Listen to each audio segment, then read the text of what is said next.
السلام علیکم۔ مارکس اوریلیس کی کتاب میڈیٹیشنز کے ساتھ ہم آپ کی خدمت میں حاضر ہیں۔ مارکس اوریلیس اینتونینس روم کا شہنشاہ تھا۔ وہ فلسفی بھی تھا اور اس حوالے سے اس کی شخصیت خاصی قداور تھی، کیونکہ اس نے سوچنے اور سمجھنے کے لیے بہت کچھ دیا۔ اس کی باتوں میں زندگی تھی اور وہ جانتا تھا کہ ذہنوں کو متاثر کر کے انہیں مثبت سوچ اپنانے پر کس طرح آمادہ کیا جا سکتا ہے۔ اوریلیس کا زمانہ بد امنی سے عبارت تھا۔ اس کے دور میں رومن سلطنت زوال سے دوچار تھی اور اس کی تباہی کا عمل بہت تیز ہو چکا تھا، مگر اس کے باوجود اوریلیس کی سوچ بہت توانا اور مستحکم تھی۔ اس نے کسی بھی مرحلے پر یہ محسوس نہیں ہونے دیا کہ وہ حالات سے نا امید اور مزمحل ہے۔ اس کی یہی خوبی اسے دوسروں سے بہت نمایاں کر کے پیش کرتی ہے۔ اوریلیس بنیادی طور پر اسٹوئک یعنی رواقی تھا۔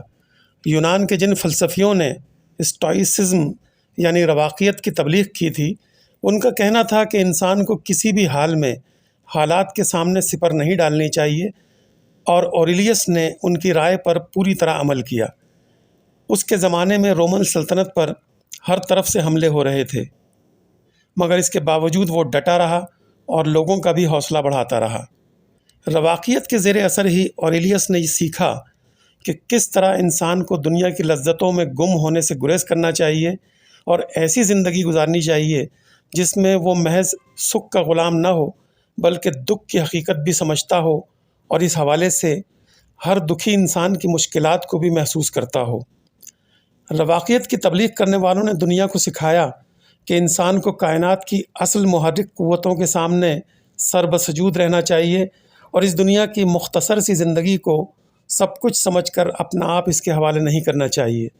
ان کی تعلیمات کا خلاصہ یہ تھا کہ اس دنیا سے بہت زیادہ لو لگانے اور اس کی لذتوں میں گم رہنے کی بجائے انسان کو ابدیت کا سامان کرنا چاہیے اور کچھ ایسا کر کے یہاں سے جانا چاہیے کہ لوگ مدتوں یاد رکھیں۔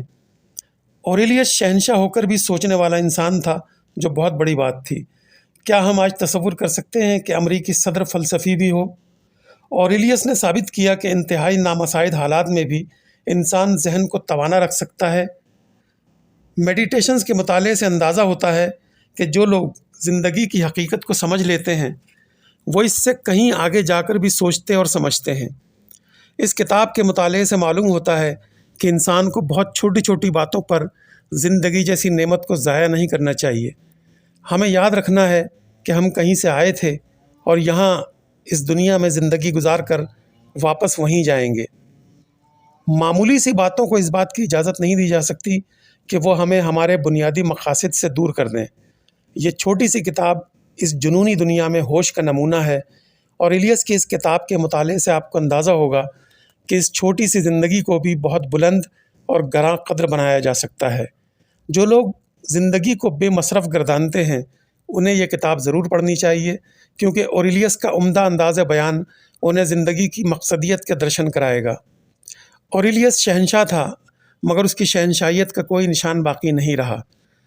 ہاں، اس نے ایک مفکر اور فلسفی کی حیثیت سے جو لکھا وہ باقی رہ گیا ہے اور یہ کام زندہ رہے گا۔